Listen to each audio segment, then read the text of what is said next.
The morning sun cast long shadows across the private aviation terminal as Sarah Mitchell checked her watch for the third time.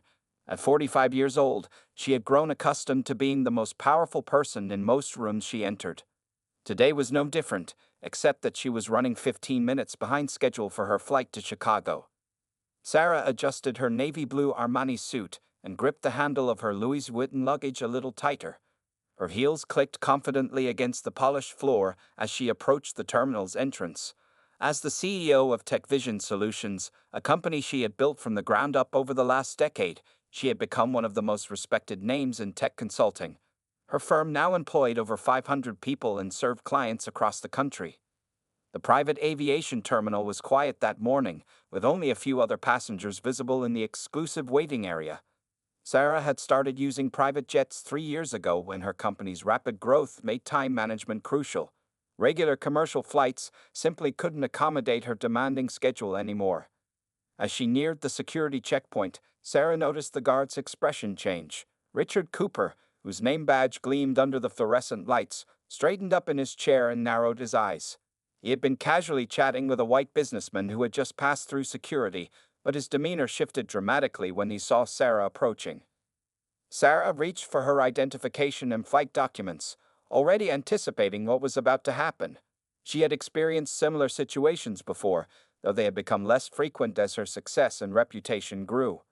The leather folder containing her papers felt heavy in her hands as she prepared to present them to the guard. "Excuse me, ma'am." Cooper's voice carried a tone that Sarah knew all too well. "This is a private aviation terminal. The main passenger terminal is in the next building." His words were polite on the surface, but his condescending tone made his true meaning clear. Sarah maintained her professional composure, a skill she had mastered over years of dealing with prejudice in the business world. "I'm aware of that," she replied calmly, extending her documents. "I'm Sarah Mitchell, CEO of TechVision Solutions. I have a 9:30 flight to Chicago." Cooper barely glanced at the documents she held out. Instead, he leaned back in his chair and crossed his arms. "Are you sure you're in the right place? These jets are very expensive to charter." He emphasized the word very as if speaking to a child. The few people in the terminal began to take notice of the interaction. A middle-aged white woman in expensive clothing whispered something to her husband, while a young executive pretended to be absorbed in his phone. No one stepped forward to help. Sarah felt her heart rate increase slightly, but her voice remained steady. "Yes, I'm quite sure. As I mentioned, I'm the CEO of TechVision Solutions, and we regularly charter flights through your company. Would you please check my credentials?" Cooper made a show of slowly reaching for her documents, his movements deliberately unhurried. "You understand we have to be very careful about security here. We get all sorts of people trying to access areas where they don't belong." As he flipped through her papers with exaggerated scrutiny, Sarah noticed James Henderson, the aviation company's regional director, walking through the terminal. She had met him several times during contract negotiations, and relief washed over her as she saw recognition flash across his face. Sarah's phone buzzed in her purse. Another message about the crucial client meeting in Chicago. Her company was on the verge of signing their biggest contract yet, a $50 million deal that would transform TechVision Solutions into a national industry leader. The irony wasn't lost on her that while she was being treated like an intruder, her company was about to become one of this aviation service's largest clients. Cooper continued his unnecessary inspection, making comments about thorough security protocols and unusual situations. Each passing minute pushed Sarah closer to being late for her meeting, but she knew from experience that showing any sign of frustration would only make the situation worse. The other passengers continued to file past the security checkpoint, receiving nothing more than cursory glances from Cooper. The contrast in treatment was glaring, but Sarah stood her ground, knowing that what happened next would either reinforce or challenge the systemic prejudices she had fought against throughout her career. James Henderson had just finished his morning coffee when he heard the commotion near the security checkpoint. As the regional director of Elite Aviation Services, he made it a point to know their top clients personally. The voice he heard was familiar. It belonged to Sarah Mitchell, whose company had spent over $2 million on private flights last year alone. Cooper was still holding Sarah's documents, making no effort to process them. Maybe you could show me some additional identification, he said, his tone dripping with suspicion. We've had incidents of people using fake documents before. Sarah reached into her purse and produced her passport, driver's license, and company ID badge. I believe these should be sufficient, she said, maintaining her composure even as other passengers continued to walk past with minimal security checks. A young white businessman approached the checkpoint, and Cooper immediately turned his attention away from Sarah. "Good morning, sir. Your flight to Boston?" he asked cheerfully, barely glancing at the man's documents before waving him through. The contrast in treatment was startling. Turning back to Sarah, Cooper's smile disappeared.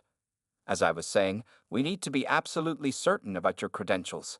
It's unusual to see, well, someone like yourself in this terminal." His emphasis on those words made their meaning crystal clear. Sarah checked her phone again. The meeting in Chicago was with Marcus Thompson, CEO of Thompson Industries. The $50 million contract they were supposed to discuss would create jobs for hundreds of people. She had exactly 45 minutes until the meeting, and every second of delay increased the risk of missing it. "Mr. Cooper," Sarah said, her voice firm but controlled, "I provided multiple forms of identification, my flight documentation, and my company credentials. I'm now running late for an extremely important business meeting. What additional proof could you possibly need?" Just then, James Henderson stepped forward, his face showing concern as he assessed the situation. He had watched long enough to understand exactly what was happening. Cooper didn't notice his boss's approach, too busy making another dismissive comment. "Well, ma'am, you have to understand that private aviation has certain standards. We can't just let anyone walk in claiming to be a CEO." Cooper's voice carried through the terminal, causing several heads to turn. Sarah's phone buzzed again, a message from her assistant in Chicago. "Mr. Thompson has arrived early at the meeting location. Should I inform him about any delay?" Before Sarah could respond, James Henderson's voice cut through the tension. "Is there a problem here, Cooper?" His tone was sharp, carrying the weight of authority. Cooper jumped slightly, suddenly realizing his boss was standing behind him. "Sir, I was just conducting a thorough security check. This person claims to be Sarah Mitchell," Henderson interrupted, "CEO of Tech Vision Solutions and one of our most valued clients." He turned to Sarah with an apologetic expression. "Ms. Mitchell, I sincerely apologize for any inconvenience. Please, let me escort you to your aircraft personally." Cooper's face drained of color as he realized his mistake. His hands began to shake slightly as he looked between his boss and Sarah. "Sir, I was just following protocol." "Protocol?" Henderson's voice was ice cold. "Was it protocol when you waved through 6 other passengers without checking their documents properly? Was it protocol to hold up a prestigious client for," he checked his watch, "18 minutes? Other passengers had stopped pretending not to notice, now openly watching the scene unfold. The same people who had ignored Sarah's mistreatment minutes ago were now whispering among themselves, their expressions a mix of embarrassment and curiosity. Sarah gathered her documents, which Cooper had scattered across his desk in his show of thorough checking. Her hands were steady, but inside she felt a complex mix of emotions: anger at the discrimination, satisfaction at Cooper's comeuppance, and concern about making it to her meeting on time. Henderson turned to Cooper, his voice low but clear. "We'll discuss this incident in detail later. For now, you're relieved of your duties for the day. Please report to HR before leaving the premises." As Cooper sat there, stunned into silence, Henderson picked up Sarah's luggage himself. "Ms. Mitchell, your plane is ready. I've already called ahead to expedite your departure. Please, allow me to personally ensure there are no further delays." The other passengers parted like the Red Sea as Henderson escorted Sarah through the terminal, leaving behind a very pale and shaken Cooper, who was beginning to realize that his actions would have consequences far beyond this morning's incident. As James Henderson guided Sarah Mitchell through the terminal, the whispers and stares of other passengers followed them like shadows.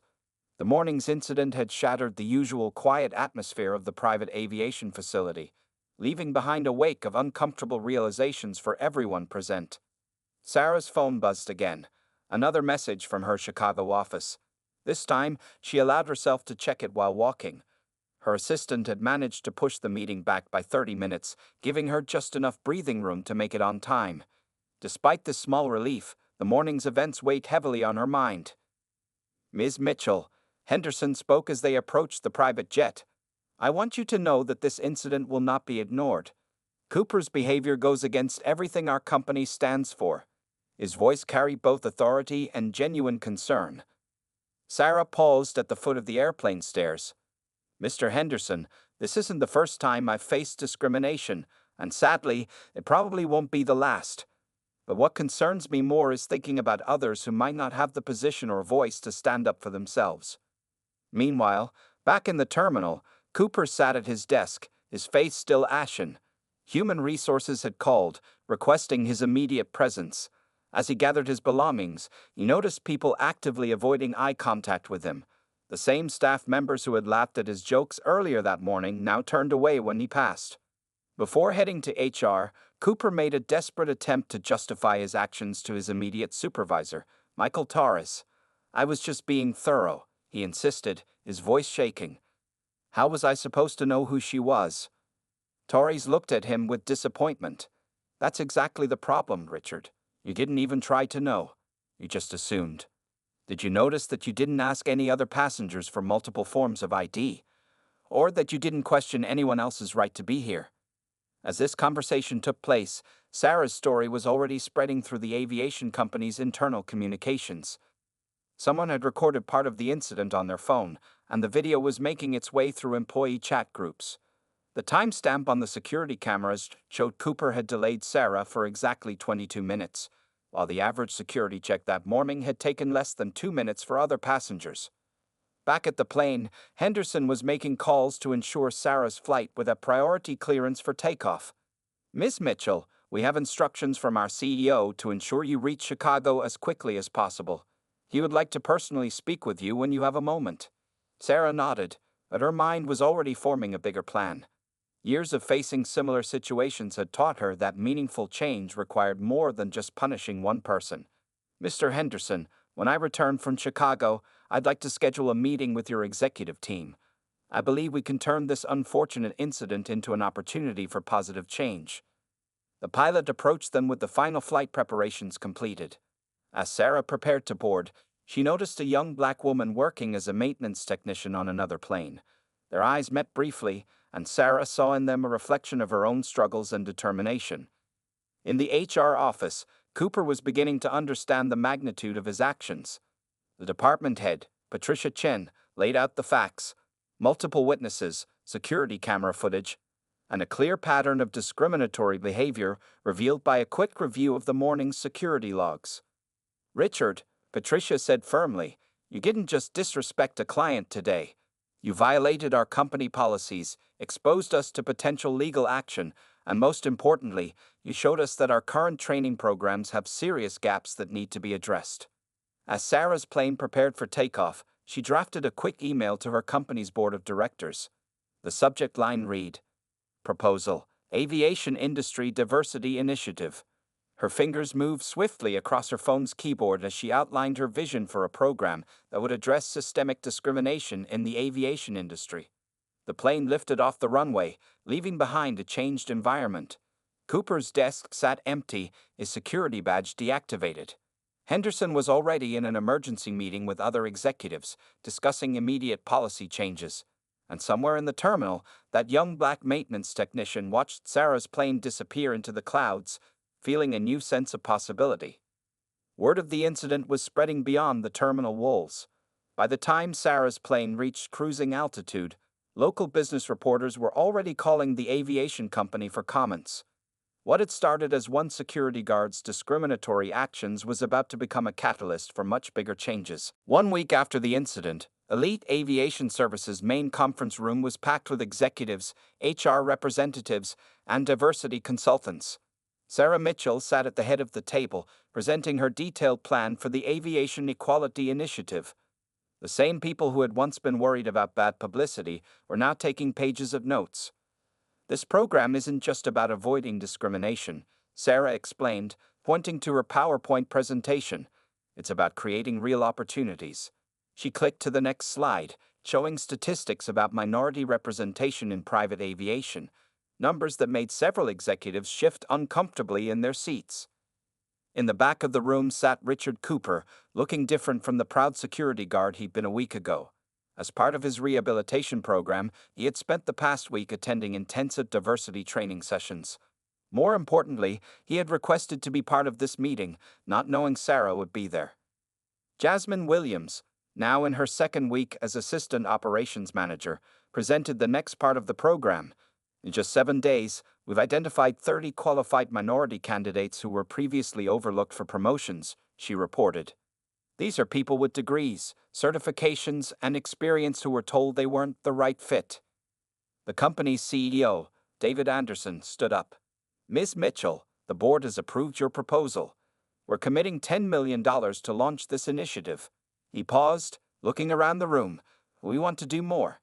We want elite aviation to become the industry leader in diversity and inclusion. Sarah nodded, then revealed her biggest surprise. That's why Tech Vision Solutions will match your $10 million. Together, we're going to create the first ever Aviation Equality Scholarship program. The announcement caused excited murmurs around the room. Even Cooper, sitting quietly in the back, found himself nodding in approval. The past week had opened his eyes to his own biases in ways he never expected. During the lunch break, Cooper gathered his courage and approached Sarah. His hands were shaking as he spoke. Miss Mitchell, I know an apology isn't enough, but I want you to know that this past week has changed my life. I've been examining my prejudices, things I didn't even realize I carried. Sarah listened carefully, studying the man who had tried to humiliate her just a week ago.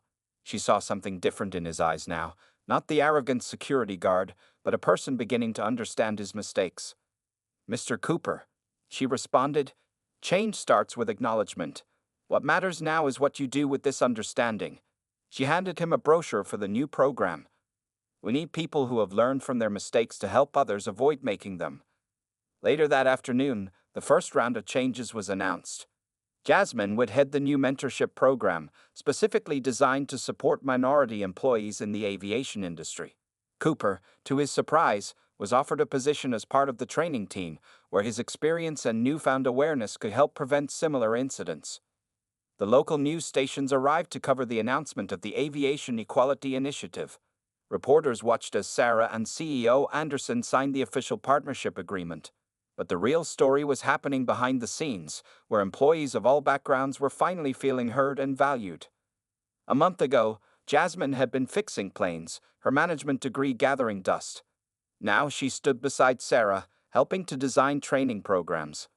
Cooper, who had once blocked people from entering the terminal based on their race, was now learning to welcome diversity.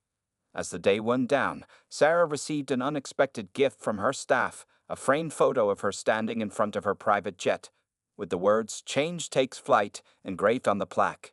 It would hang in her office as a reminder that sometimes the worst moments can lead to the best transformations.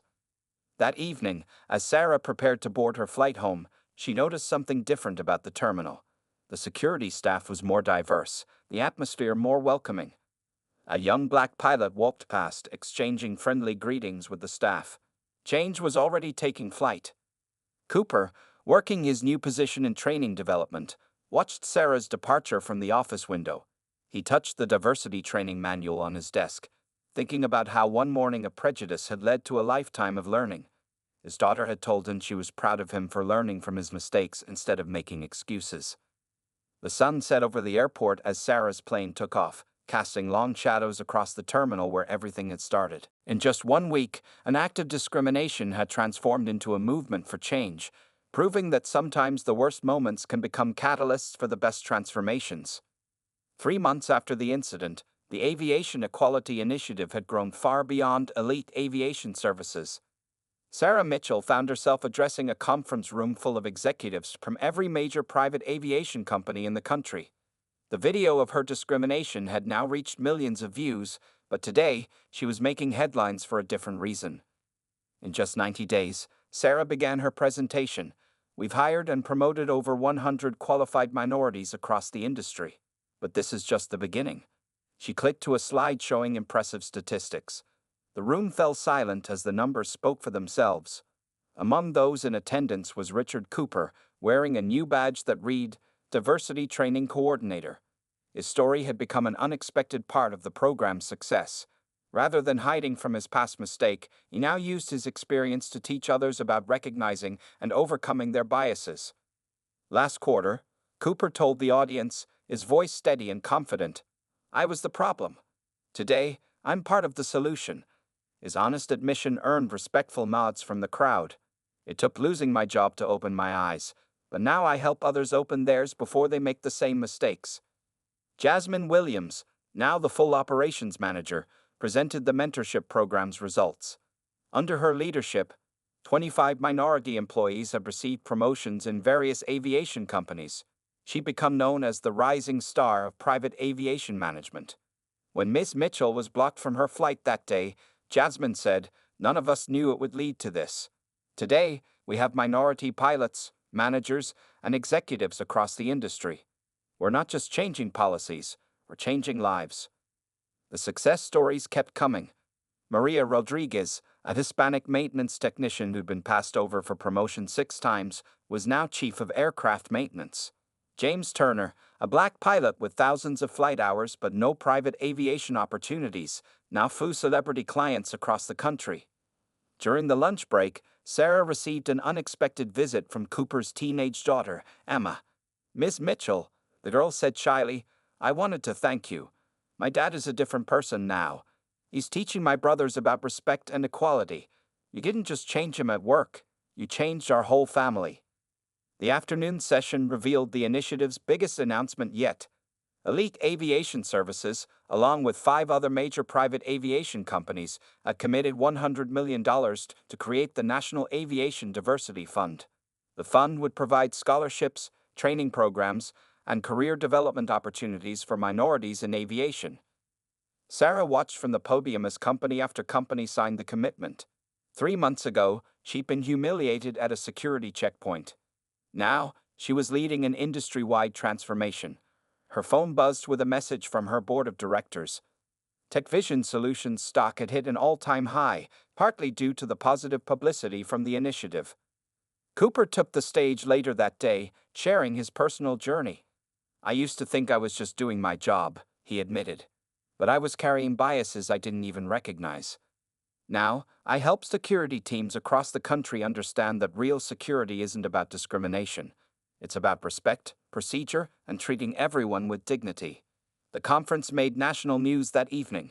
Major networks covered the story, highlighting how one incident of discrimination had sparked a movement for change. Interviews with newly promoted minority employees showed the real impact of the initiative. As the day ended, Sarah found herself back at the same terminal where everything had started. The change was dramatic, the security team was diverse, the staff welcoming, and a large poster near the entrance read, Aviation is for everyone. Jasmine gave Sarah a tour of the updated facility. Remember when I was fixing planes down there? She asked, pointing to the maintenance area. Now I'm running the whole operation, and my team looks like a real representation of America.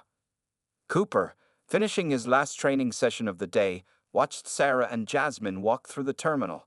He thought about how different things might have been if he treated Sarah with respect that morning 3 months ago.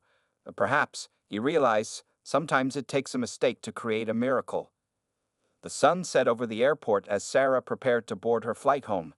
This time, every staff member she passed gave her a respectful nod. 6 months after the incident, Sarah Mitchell stood on stage at the National Aviation Awards ceremony, preparing to accept the Industry Changemaker of the Year award.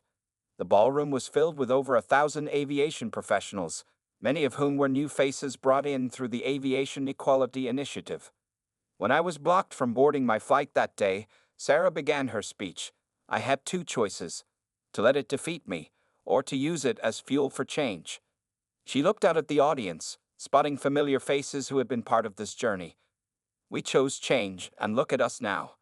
In the front row sat Jasmine Williams, who had just been promoted to Director of Operations. Next to her was Richard Cooper, now a nationally recognized speaker on workplace discrimination and bias awareness. Both had played crucial roles in transforming the industry's culture. Today, Sarah continued, I'm proud to announce that the Aviation Equality Initiative has achieved more than we ever imagined. She clicked through slides showing the impressive 6-month results: over 500 minorities hired or promoted, 200 scholarships awarded, and 30 aviation companies joining the program. Cooper watched from his seat, remembering how different his life had been 6 months ago. His training program had now reached over 5,000 aviation employees across the country. Just yesterday, he received a letter from a security guard in Texas, thanking him for helping her recognize her own biases before they led to a similar incident. During the ceremony's dinner break, Jasmine shared her latest achievement with Sarah. "We're opening a training center for minority youth," she announced excitedly. "Kids from underprivileged communities will get free aviation training, from maintenance to pilot programs." The evening's biggest surprise came when Elite Aviation Services CEO David Anderson took the stage. "Tonight, we're not just celebrating progress, we're investing in the future." He revealed a new $500 million commitment from a coalition of aviation companies to expand the initiative nationwide. Sarah watched as Cooper's daughter Emma, now an intern in the program, gave a passionate speech about how her father's transformation had inspired her to pursue a career in aviation management. "My dad's mistake taught our whole family about growth and change," Emma said, bringing tears to many eyes in the audience. Later that evening, Sarah visited the original terminal where everything had started. The security checkpoint where she'd been humiliated now had a plaque, "Where change took flight," dedicated to equal treatment for all. The security team was now led by Maria Santos, a Hispanic woman who had benefited from the initiative's first wave of promotions. Cooper, who happened to be conducting a training session that evening, gave Sarah a tour of the new facilities. "We trained over 300 security personnel right here," he explained, showing her the modern classroom setup. "Every person learns about bias, respect, and proper security procedures without discrimination." The terminal's walls now displayed photos of success stories. Janet Chen, an Asian American woman who became a corporate jet pilot. Marcus Washington, a black maintenance worker now serving as technical director. And dozens more faces representing the change that one incident had sparked. Sarah's phone buzzed with news from her assistant. The initiative story would be featured in next month's Forbes magazine. The article would highlight how addressing discrimination had actually improved the industry's bottom line, with participating companies reporting increased customer satisfaction and loyalty. As the awards ceremony concluded, Sarah found herself surrounded by young aviation students from inner-city schools, all part of the initiative's mentorship program. Their eyes shined with the same determination she'd carried throughout her career. "Ms. Mitchell," one young girl asked, "do you think I can be like you someday?" Sarah smiled, remembering her own journey. "You can be even better," she replied, handing the girl her business card. "We've opened the door. Now it's your generation's turn to soar." The evening ended with a surprise video compilation of testimonials from people whose lives had been changed by the initiative. Cooper's voice narrated the final segment. "Sometimes our worst moments lead us to our greatest purpose." What happened that day wasn't just about one person being treated unfairly. It was about an entire industry learning to be better. As Sarah drove home that night, she passed billboards advertising the Aviation Equality Initiative's newest program, "The Sky's No Longer the Limit." 6 months ago, she'd been a CEO facing discrimination. Now, she was a catalyst for change, proving that sometimes the darkest moments can lead to the brightest futures. The stars twinkled above as her car wound through the city streets, reminding her that change, like the night sky, knows no bounds when people decide to make a difference. 1 year after the incident that changed the aviation industry, Sarah Mitchell stood at the grand opening of the Aviation Equality Training Center. The massive building, built with the $500 million industry commitment, represented everything they had fought for over the past year. "Welcome to the future of aviation," Sarah announced to the crowd of over 2,000 people. Reporters from major news networks pointed their cameras at the stage as she continued. "1 year ago, I was blocked from boarding my own chartered flight. Today, we're opening doors for thousands." Richard Cooper, now the center's head of diversity education, sat in the front row with tears in his eyes. His journey from being the discriminatory security guard to a national advocate for equality had become a story of hope. Next to him sat his daughter Emma, who had just received one of the program's full scholarships to study aviation management. "Dad," Emma whispered, Squeezing his hand, "You turned your biggest mistake into your greatest mission." Cooper nodded, remembering how close he had come to letting shame destroy him instead of transform him. Jasmine Williams, recently promoted to National Director of Operations Development, took the stage to share the year's achievements. "In 12 months, we've changed the face of private aviation," she announced proudly. 3,000 minorities hired, 500 promoted to management positions, and 100 new pilots taking to the skies. The audience burst into applause when Sarah revealed the center's most innovative feature, a full-flight simulator donated by Boeing, specifically dedicated to training minority pilots. "This simulator," she explained, "will give opportunities to those who could never afford traditional flight school." Maria Santos, a Hispanic woman who now ran security at the original terminal, presented statistics showing how the new training programs had improved both security and customer satisfaction. "We proved that respect and security go hand in hand," she declared. "Our terminals are safer than ever because we focus on behavior, not bias." During the lunch break, Cooper led tours of the training facilities. In one classroom, a group of high school students watched a documentary about the incident that started it all. "That security guard in the video," Cooper told them, pointing to his younger self, "taught me that it's never too late to learn and change." Sarah's phone wouldn't stop buzzing with congratulatory messages.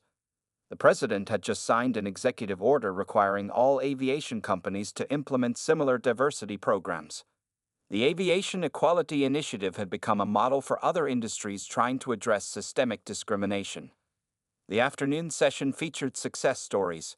Janet Chen, the Asian American pilot who got her wings through the program, had just been promoted to chief pilot.